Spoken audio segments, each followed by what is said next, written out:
우리 앞뒤에 계신 분들 한번 얼굴 보시면서, 멀리 계신 분들 얼굴 보시면서 인사하겠습니다. 사랑합니다. 축복합니다. 예.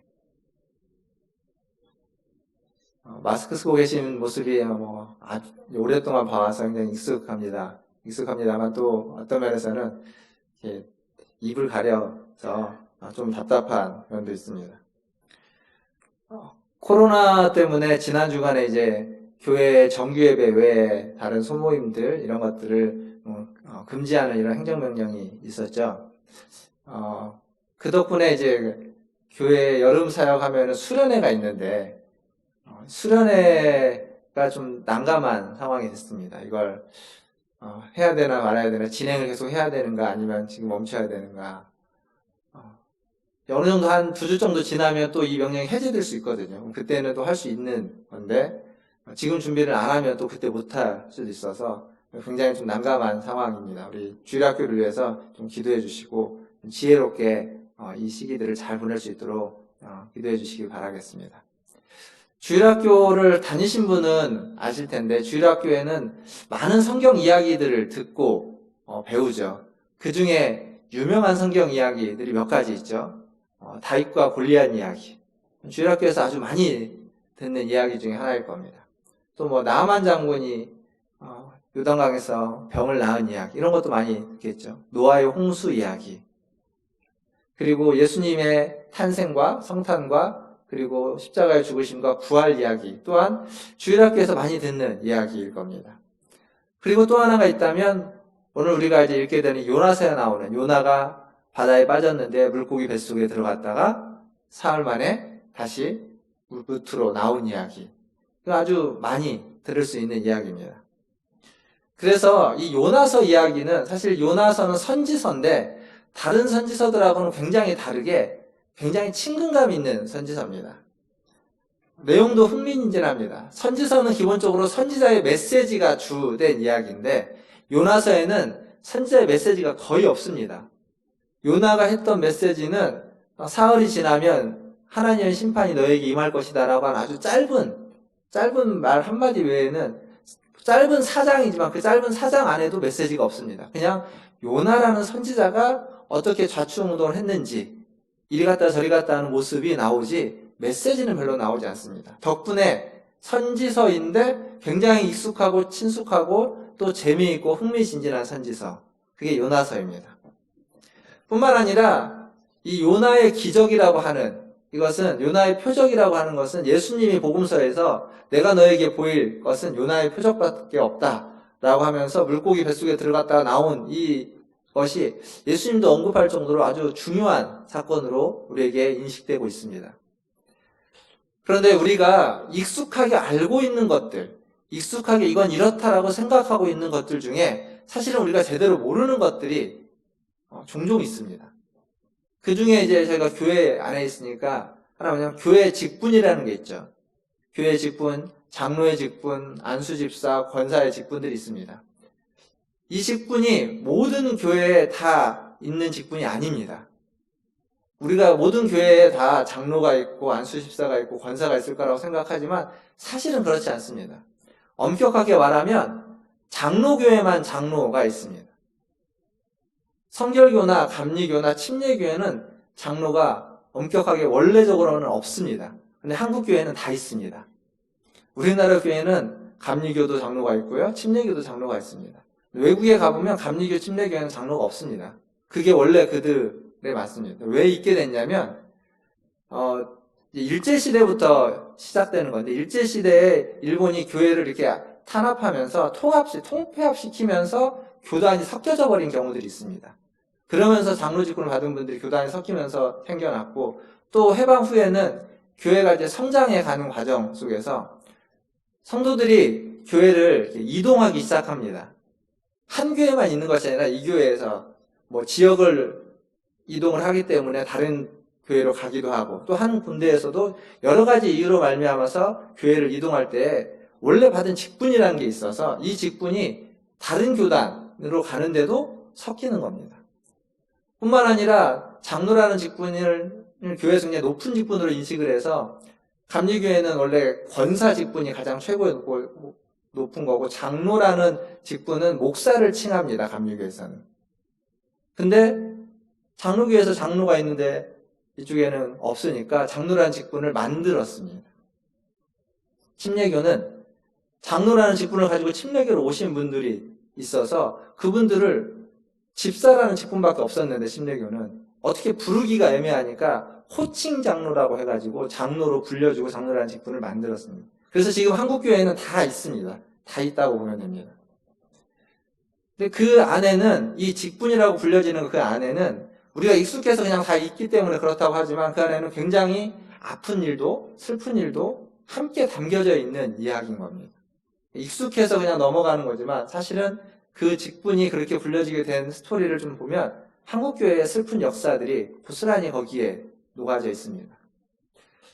우리가 오늘부터 이제 요나서 말씀을 보게 될 텐데, 요나서 말씀도 좀 그런 면이 있습니다. 요나가 하나님을 피해서 도망가다가 물고기 뱃속에 들어갔다가 거기에서 다시 나와서 부활하다시피 해서 나오죠. 니느웨에 가서 선교한 이야기.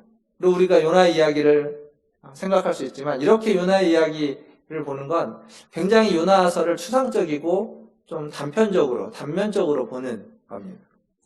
앞으로 한 몇 주 정도, 한 4주, 5주, 5, 6주 정도 보게 될 것 같은데, 요나서를 보면서 좀 요나서를 입체적으로 좀 보면 좋겠습니다. 입체적으로 본다는 얘기는 물론 이제 앞에서부터 하나씩 봐 나갈 겁니다. 봐 나가겠지만 요나서 전체의 내용을 왔다 갔다 하면서 생각해보고 전체가 무엇을 이야기하는지 보려고 합니다. 그래서 제가 이제 오래전에 봤던 책 중에 그런 책이 있습니다. 요나서에 대한 책인데, 거꾸로 읽는 요나서라는 책이 있습니다. 그 책은 실제로 요나서의 말씀을 이렇게 강의해 놓은 책인데, 요나서의 말씀을 4장부터 강의했습니다. 4장, 3장, 2장, 1장 거꾸로. 왜 그렇게 했냐면 요나서를 정확하게 이해하기 위해서는 4장을 먼저 봐야 된다는 겁니다. 4장에 요나가 어떤 생각을 가지고 어떤 사람인지가 가장 잘 나타나 있기 때문에 4장을 먼저 봐야만 요나서 전체 내용을 통일되게 이해할 수 있다라고 해서 그 저자는 그렇게 적어놨습니다.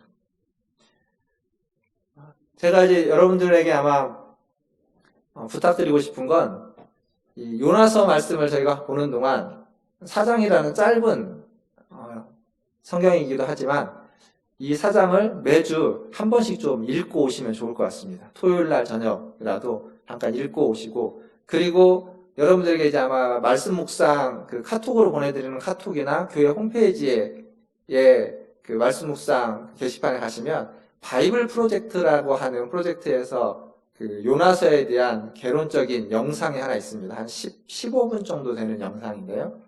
애니메이션으로 된 영상이 있는데 그걸 올려놓고 보내드릴 겁니다. 이미 뭐 홈페이지에는 올려놨고요. 거기를 보시면 요나서 전체적인 스토리가 어떻게 되고 어떤 의미가 있는지를 아주 잘 얘기해주고 있습니다. 그것들을 좀 뭐 한 번 보지 마시고 여러 번 반복해서 한 주에 한 번 정도씩만 보시면 요나서를 입체적으로 이해하는데 굉장히 큰 도움이 될 거라고 생각합니다. 오늘은 이 요나서에 대한 서론과 그리고 3절까지의 내용을 좀 살펴보려고 합니다. 먼저는 요나가 어떤 사람인지를 좀 알려고 합니다. 성경에 선지자들이 많이 나옵니다. 그 중에 뭐 선지서, 이사야서, 예레미야서, 에스겔 이런 대선지자라고 하는 선지자들도 있지만, 또 선지자들 중에 또 유명한 선지자는 엘리야와 엘리사 같은 어떤 능력을 바라고 있는, 능력을 나타내는 사건 사고들 속에서 있었던 선지자들이 있습니다. 그런데 이 엘리야와 엘리사는 성경에 보면 굉장히 많은 분량이 나오고 또 굉장히 큰 일을 했던 선지자이지만 그들이 기록한 선지서가 없습니다. 엘리야서, 엘리사서 이런 서가 존재하지 않습니다. 반면 소선지서라고 하는 많은 선지서들을 보면 엘리야나 엘리사와는 정반대의 경우, 특별하게 한 일은 없는데 몇 마디 한 것도 없는데 성경에 기록되어 있는 그런 선지자들이 있습니다. 그럼 요나는 어떤 사람일까요? 선지자로 불리는 이 요나는 엘리야와 엘리사 같은 사람일까요? 아니면 소선지서에 있으니까 소선지서, 어쩌다가 한번 하나님의 부름을 받아서 하나님 앞에 쓰임받은 사람일까요? 사실 요나는 성경에 보면 열왕기 하에 등장합니다. 열왕기 하에 등장합니다. 오늘 우리가 보게 되는 이 말씀과 함께 꼭 봐야 되는 말씀은 열왕기 하 14장 25절에 이 요나에 대한 이야기가 나옵니다. 제가 읽어드리면 이스라엘 하나님 여호와께서 그의 종 가드헤멜 아mit대의 아들 선지자 요나를 통하여 하신 말씀과 같이 여로보암이 이스라엘 영토를 회복하되 하맛 어귀에서부터 아라바 바다까지 하였으니 라고 나옵니다. 이 열왕기 하의 요나는 젊은 시절의 요나였다고 이야기하고 요나서의 요나는 좀 나이가 든 요나였다라고 신학자들은 봅니다. 그 얘기는 뭐냐면 요나는 오래 전부터 선지자로 활동하고 있었다는 겁니다. 젊은 시절부터 선지자로 활동하다가 나이가 들어서 선지자로 활동한 지 오랜 후에 하나님으로부터 요나서에서 이야기하는 사명을 따로 받은 겁니다. 그래서 이 요나서에서 요나가 반응한 것을 이해하려면 젊은 시절의 요나는 어땠는지를 알아야 됩니다. 젊은 시절의 요나가 어떤 식의 삶을 살고 어떤 선지자적인 활동을 했는지를 알아야 이 나이가 든 요나가 왜 이렇게 반응하는지를 이해할 수 있기 때문에 그렇습니다. 열왕기하에서 우리가 읽었던 열왕기하에서 보면 요나가 활동했던 시기는 여로보암이라는 왕의 시대입니다. 이건 성경에 보면은 솔로몬 이후에 여로보암과 르호보암이 나오는데 그때 그 여로보암이 아니라 그의 아들인 여로보암 2세입니다. 근데 이 여로보암 2세 때가 어떤 때냐면 오늘 말씀에도 나오지만 아주 강력한 군사력을 바탕으로 해서 영토를 이스라엘이라는 나라 남왕국과 북왕국으로 나눠진 후에 그 북왕국의 영토를 가장 멀리까지 확장한 왕입니다. 오늘 성경에 보면 하맛 어귀부터 아라바까지 하란 어귀라는 건 저 위쪽입니다. 가장 북쪽 갈릴리보다 더 북쪽에 있는 지명 거기서부터 아라바 바다까지는 사해까지 그러니까 유다 땅의 경계까지 남북으로 가장 영토를 넓혔던 시기입니다. 뿐만 아니라 이 여로보암 2세 때는 그 솔로몬 왕 시대 이후로 가장 부국했던 나라가 아주 부했던 때입니다. 그러니까 솔로몬 때와 같이 번영과 영광을 누렸던 때인 거죠. 근데 이 일이 오늘 방금 저희가 읽었던 14장 25절을 보면 한번 화면에 다시 한번 넣어보시면 이스라엘의 하나님 여호와께서 그의 종 하드헤멜 아mit대의 아들 선지자 요나를 통하여 하신 말씀과 같이라고 되어 있습니다. 말씀과 같이 여로보암이 이스라엘의 영토를 회복했다.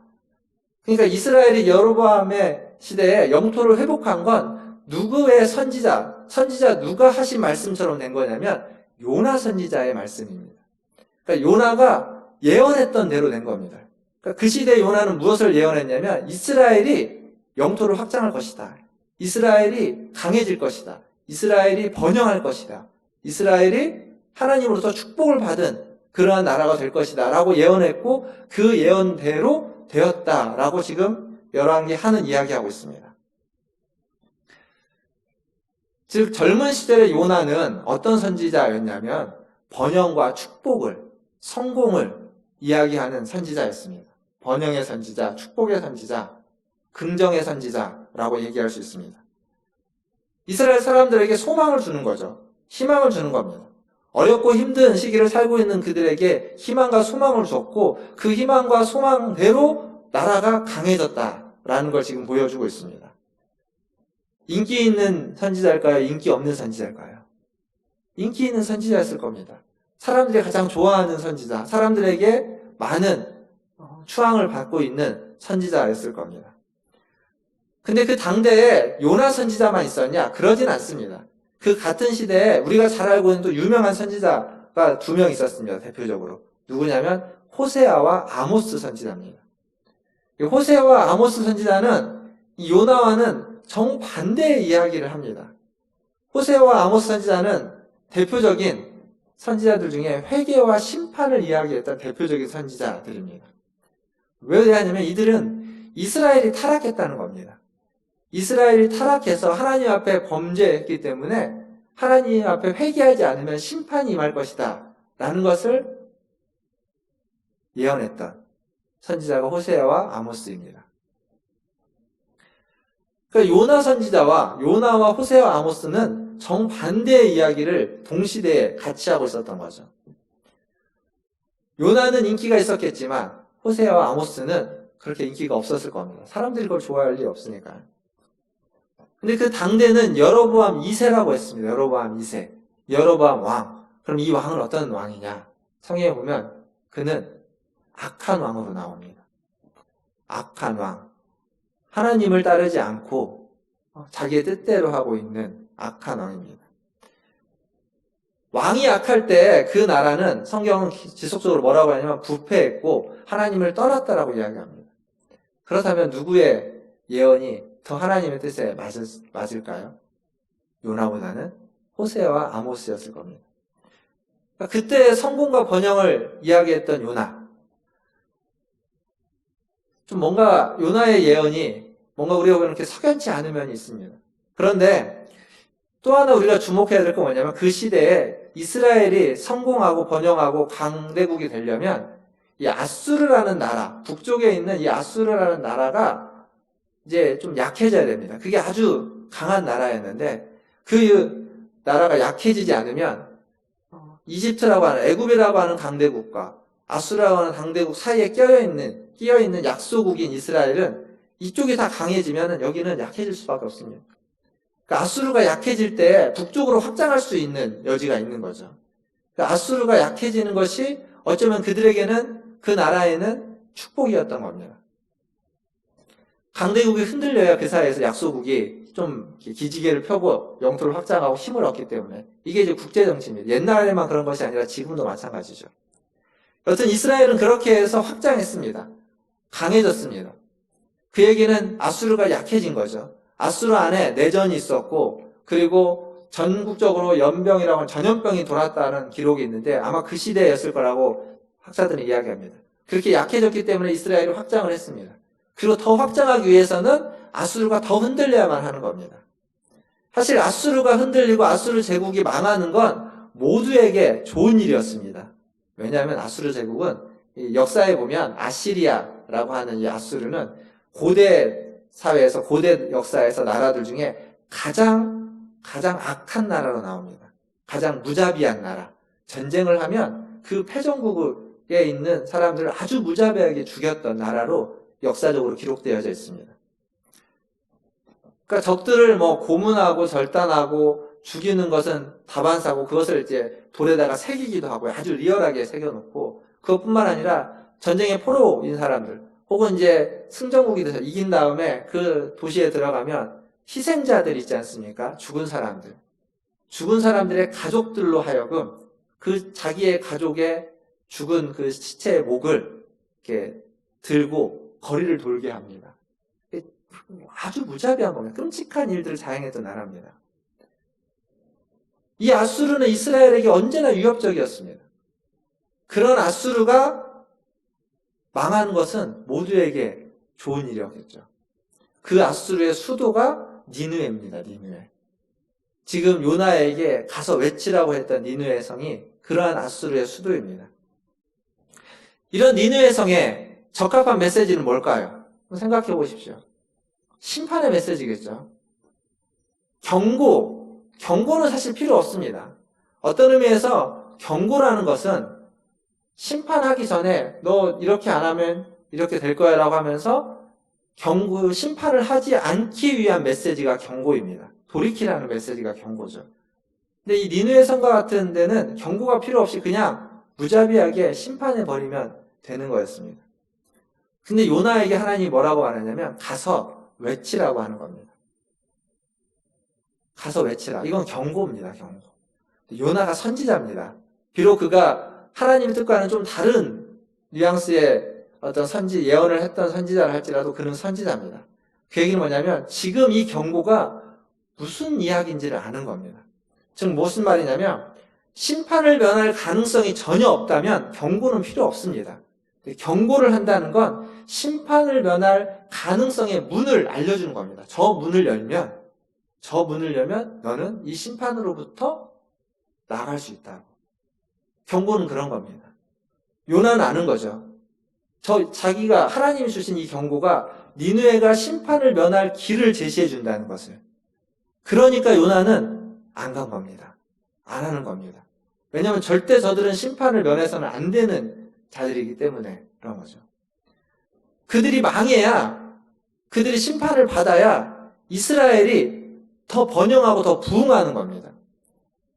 그들이 쇠퇴해야만 이스라엘이 더 강해질 수 있고 더 축복을 많이 받을 수 있는데 그들의 심판을 면하게 된다는 건 면하는 이스라엘이 더 큰 위협에 노출된다는 것이고 심판을 명하고 다시 강하게 되면 이스라엘은 언제 어떻게 될지 모르는 또 침략을 당해서 또 무너질지 모르는 그동안 쌓아왔던 모든 번영과 축복은 한순간에 사라질지도 모르는 상황에 놓여지게 된다는 것을 요나는 아는 겁니다.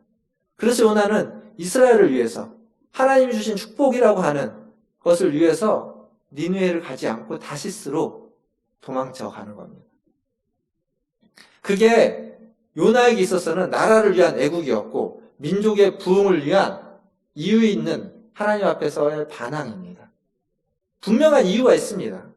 하나님의 백성을 위해서, 하나님의 나라를 위해서, 하나님 주신 축복을 지켜내기 위해서, 그리고 하나님과는 정반대의 삶을 살고 있는, 하나님이 원하는 삶과는 정반대의 살고 있는 악한 삶을 살고 있는 저들이 망하는 것은 율법적으로, 신학적으로 타당한 겁니다. 그래서 요나는 하나님의 말씀에 반항해서 하나님의 말씀을 피해서 다시스로 도망쳐 가는 거죠. 만약에 누군가가 나라와 민족을 배반하고 그리고 교회에 해악을 끼치는 일을 하고 있다면 여러분은 그 사람을 어떻게 하시겠습니까? 아마도 그런 사람을 멀리하거나 그런 사람을 내쫓거나 그런 사람들과는 상종하지 말아야만 할 겁니다. 그런데 지금 하나님이 요나에게 그것을 요구하고 있습니다. 그리고 하나님이 만약 여러분에게 그것을 요구한다면 여러분은 어떻게 하시겠습니까? 이게 요나가 니느웨로 가지 않고 정반대인 다시스로 가는 이유입니다. 니느웨는 동쪽에 있고 다시스는 서쪽에 있습니다. 그러니까 지금 요나가 있는 데에서 정반대 방향으로 가는 거죠. 그것이 요나는 이스라엘을 위한 것이었고 하나님의 백성을 위한 것이었습니다. 이 요나의 판단입니다. 큰 도시로 보냄을 받았지만 요나는 해변가에 있는 바닷가에 있는 작은 마을로 도망쳐 가는 겁니다. 이건 그냥 이러한 정세적으로만이 아니라 아주 신학적으로도 타당합니다. 사실 니느웨에 대한 예언은 요나만 한 게 아닙니다. 성경에 보면 니느웨 성에 대한 심판의 예언을 한 선지자가 또 있습니다. 누가 있냐면 나훔이라는 소선지자의 나훔 선지자가 니느웨 성에 대한 예언을 했습니다. 아수르 제국에 대해서 그들이 심판받을 거다. 그런 정죄에 대한 예언을 했습니다. 만약에 요나가 하나님의 말씀에 순종해서 니느웨 성에 갔고 우리가 알고 있는 것처럼 요나서 뒤에 있는 것처럼 니느웨 성이 회개하고 돌이켰다면 그렇다면 무슨 일이 발생하는지 아십니까?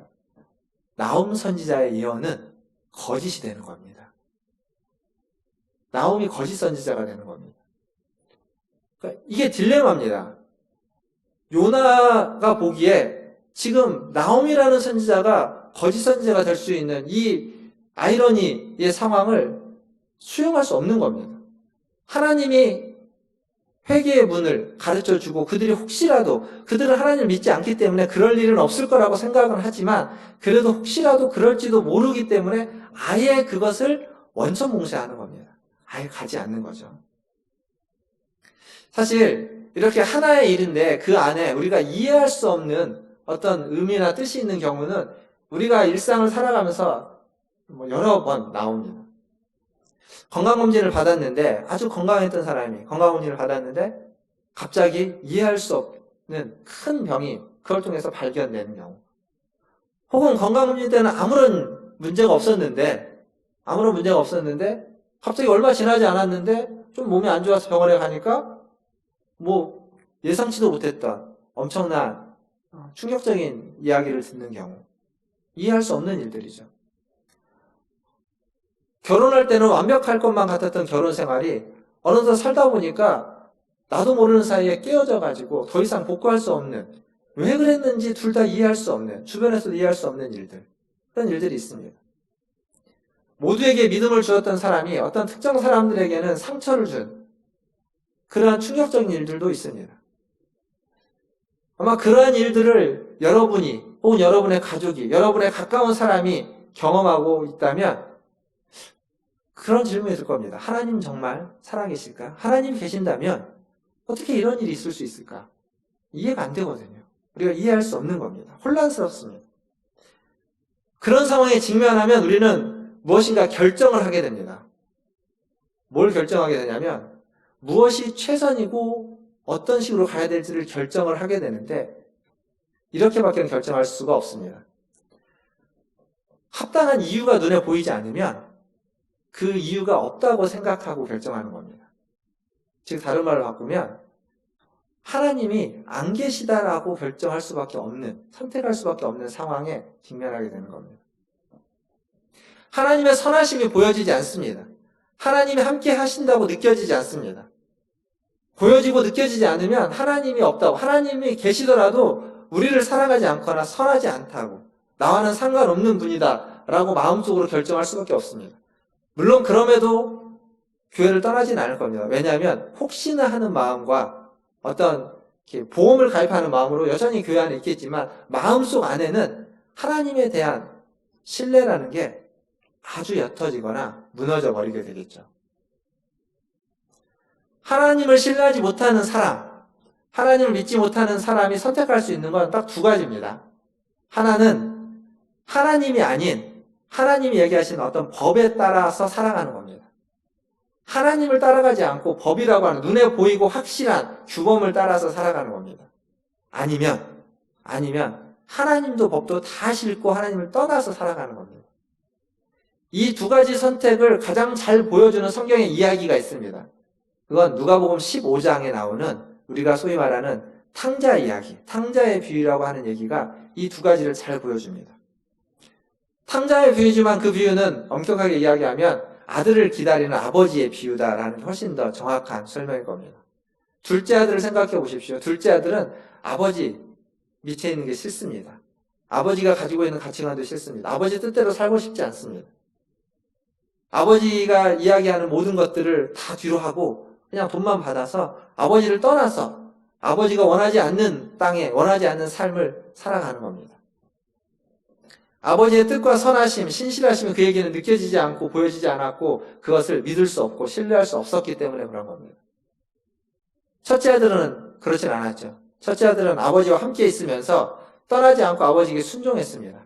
그런데 첫째 아들도 아버지의 선택을 신뢰하거나 존중하지 않았습니다. 그 아버지의 선택에 큰 은혜가, 큰 의미가 있을 거라고 믿지 않았습니다. 둘째 아들이 돌아왔을 때 그를 품어주는 그 선택을 보면서 첫째 아들도 이해할 수 없었던 거죠. 아버지가 왜 저럴까라고 하면서 아버지를 신뢰하지 않고 믿지 않고 자기가 그동안 한 게 다 무가치한 것처럼 느껴지니까 그걸 받아들일 수 없었던 겁니다. 자기의 순종이 얼마나 자기가 노력을 많이 했는데 이 노력이 아무것도 아니라는 생각이 드니까 아버지를 전적으로 믿고 따를 수 없게 된 겁니다. 결국 첫째 아들은 순종함으로 둘째 아들은 불순종함으로 둘 다 아버지를 신뢰하지 못하고 믿지 못하는 선택을 해버렸습니다. 이게 누가복음 15장에 나오는 이야기들입니다. 그러니까 하나님 아버지가 우리를 위해서 가장 좋은 일을 하고 계시고 우리를 향해서 열심히 일하고 계시고 우리에게 신실한 분이라는 것을 첫째 아들도 둘째 아들도 다 온전히 신뢰하지 못했던 겁니다. 요나서는 이걸 아주 잘 보여줍니다. 요나서의 전반부는 둘째 아들과 같습니다. 1장, 2장은 둘째 아들과 같습니다. 1장은 특별히 둘째 아들의 모습이고 2장은 그 둘째 아들이 회개하고 돌아오는 모습처럼 이야기할 수 있습니다. 그리고 3장과 4장은 첫째 아들입니다. 돌아와서 아버지의 뜻대로 니느웨 성에 가서 선포하는 겁니다. 순종하는 거죠. 근데 그 결과로 주어지는 것을 받아들이지 못하는 겁니다. 첫째 아들이 둘째 아들이 돌아와서 아버지가 둘째 아들을 받아들인 것을 용납할 수 없었던 것처럼 하나님이 니느웨 성을 멸망시키지 않고 그대로 놔두는 것을 요나는 용납할 수가 없었습니다. 하나님을 온전히 신뢰하지 못하는 거죠. 요나서는 누가복음 15장에 있는 이 비유와 정확하게 일치하는 겁니다. 아버지의 자비와 긍휼, 죄인들을 향한 자비와 긍휼을 그리고 그걸 베푸시는 하나님을 요나는 용납할 수 없었던 겁니다. 첫째 아들이 둘째 아들을 다시 품어주는 아버지를 보면서 발끈했던 것처럼 화를 내는 것처럼 요나도 똑같이 니느웨 성에 있는 그 수많은 사람들에게 자비와 긍휼을 베푸시는 그 하나님을 용납할 수 없었던 겁니다. 그래서 하나님 앞에서 그는 항변하고 있는 겁니다. 항의하고 있는 겁니다. 이건 요나만의 문제가 아닙니다. 이건 우리들 모두의 문제입니다. 우리도 언제나 둘째 아들과 같을 수도 있지만 첫째 아들처럼 순종하는 것처럼 있지만 궁극적으로 하나님이 진짜 자비와 긍휼을 베풀려고 할 때 그때 발끈할 수 있는 겁니다. 왜 저들에게 자비와 긍휼을 베푸시는지. 사실 하나님은 늘 새로운 방식으로 하나님의 백성들을 사랑하고 하나님의 백성 아닌 사람들을 하나님의 백성으로 끌어안으십니다. 늘 새로운 방식으로 하십니다. 초대교회 하셨던 방식, 중세교회 하셨던 방식, 그리고 현대교회 하나님이 하시는 방식은 다릅니다. 그러나 모든 방식은 다 하나님의 백성들과 하나님의 백성 아닌 자들에게 하나님의 은혜를 베풀기 위한 하나님의 방식이었습니다. 하나님의 선택이었습니다. 늘 새롭게 하십니다. 하나님의 자비를 알지 못하는 자들, 그리고 하나님의 자비를 받을 자격이 없는 자들을 하나님은 그렇게 다양한 방식을 통해서 끌어안으시고 용납하시고 사랑해 주시는 겁니다. 그런데 우리는 하나님을 믿고 따르고 있는 우리는 첫째 아들처럼 하나님께 순종하고 있는 우리는 그 옛날의 그 방식에 갇혀서 옛날에 하나님 하셨던 그 일에 그 사고에 갇혀서 지금 하나님이 새롭게 하시는 방식을 받아들이지 못하고 받아들이지 못할 뿐만 아니라 하나님이 끌어안으시는 사람들을 내치고 있는 것은 아닌지 생각해 봐야 됩니다. 하나님은 끌어안으려고 하시는데 하나님은 아버지는 둘째 아들을 다시 끌어안으려고 하시는데 첫째 아들은 그 아버지께 순종하고 있는 오늘 또 순종하고 돌아온 첫째 아들은 그 둘째 아들을 내치고 싶은 겁니다. 나가라고. 왜 저에게 아마 속마음은 그렇겠죠. 이제 형제지간이니까 왜 저 자식에게 지금 저렇게 하냐고. 내치고 싶은 겁니다. 아버지는 끌어안고 있는데. 어쩌면 그게 우리의 모습 아닐까요? 요나에게 니느웨는 그런 곳이었습니다. 니느웨는 절대 하나님의 자비와 긍휼의 대상이 될 수 없는 곳, 되어서도 안 되는 곳이었습니다. 절대 그들이 회개할 수 있는 기회를 제공해서는 안 되는 곳이었습니다. 그것은 이스라엘을 위한 것이고 하나님의 백성을 위한 것이었고 하나님 주신 축복을 위한 것이었고 그것은 그 아수르를 제외한 주변에 있는 모든 나라들을 위한 길이었습니다. 요나는 지금 그 선택을 하고 있는 겁니다. 하나님도 모르고 하나님도 믿지 않고 하나님의 백성의 적이었고 대적이었고 하나님의 법을 묵살하고 있는 그들에게 왜 그러한 기회를 줘야만 하는지 요나는 이해할 수 없었습니다. 그래서 이유가 분명한 거죠. 하나님께 바당할 만한 이유가 분명한 겁니다.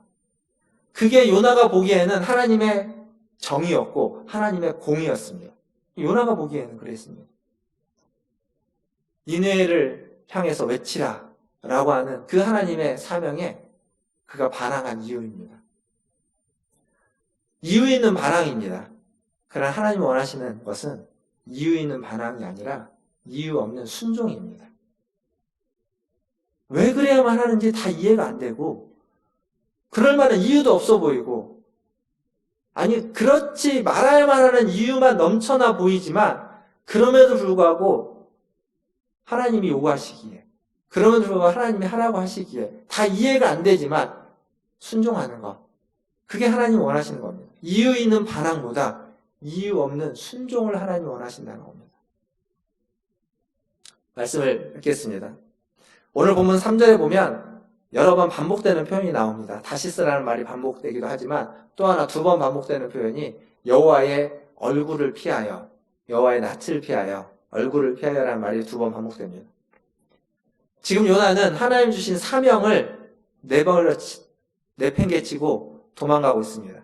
그런데 3절은 뭐라고 말하냐면 그냥 사명만 내팽개치고 도망가는 것이 아니라 하나님을 피하여 달아나고 있다고 이야기하는 겁니다. 하나님으로부터 도망치고 있는 겁니다. 이거 참 어리석은 일 아니겠습니까?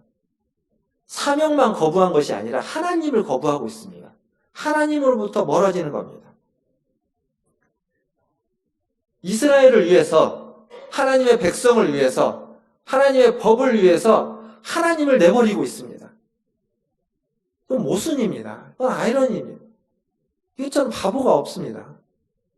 하나님의 법을 버리고 하나님의 백성을 위하지 못하더라도 하나님을 붙잡고 있을 때 그 모든 것이 다 회복될 수 있는데, 요나는 반대로 하나님의 백성을 위하기 때문에 하나님의 나라를 위해서 하나님의 법을 지켜야 되니까 하나님을 버리고 있습니다. 누가복음 15장과 요나서를 함께 보십시오. 꼭 기억하십시오. 둘째 아들은 하나님으로부터 달아났습니다. 근데 아무리 달아나도 안 됩니다. 아니, 첫째 아들처럼 하나님 옆에서 있었지만 하나님 옆에서 분노하고 자기를 강팍해 하고 아무리 그렇게 해도 그 아버지는 항상 그 아들들보다 그 앞에 나와 있습니다. 한 발짝 앞서서 그들을 향해서 두 손을 벌리면서 가슴을 열고 품으로 오라고 하고 있는 겁니다. 그게 우리 하나님이십니다. 그래서 여러분들에게 이렇게 말씀드리고 싶습니다. 여러분 자신을 위해서 너무 걱정하지 마십시오. 또 다른 사람, 남들이 잘못될까 봐도 너무 걱정하지 마십시오. 우리가 살고 있는 이 세상에서 어떤 사상이, 어떤 법안이 하나님의 교회를 무너뜨릴까 봐 너무 걱정하지 마십시오. 하나님은 그 모든 것보다 더 크신 분이십니다. 어떤 사상도, 어떤 법안도, 어떤 사람도, 어떤 사건도 하나님을 능가할 수 없습니다. 하나님은 그 모든 것보다 더 크신 분이시고, 그분이 우리보다 한 발짝 앞서서 우리 앞에서 우리를 끄시고 우리를 인도하시고 우리를 안으시고 우리를 기다리고 있습니다. 그것을 믿고 이 코로나19 시대를 살아가는 저와 여러분 되시기를 주님의 이름으로 축원합니다. 기도하겠습니다.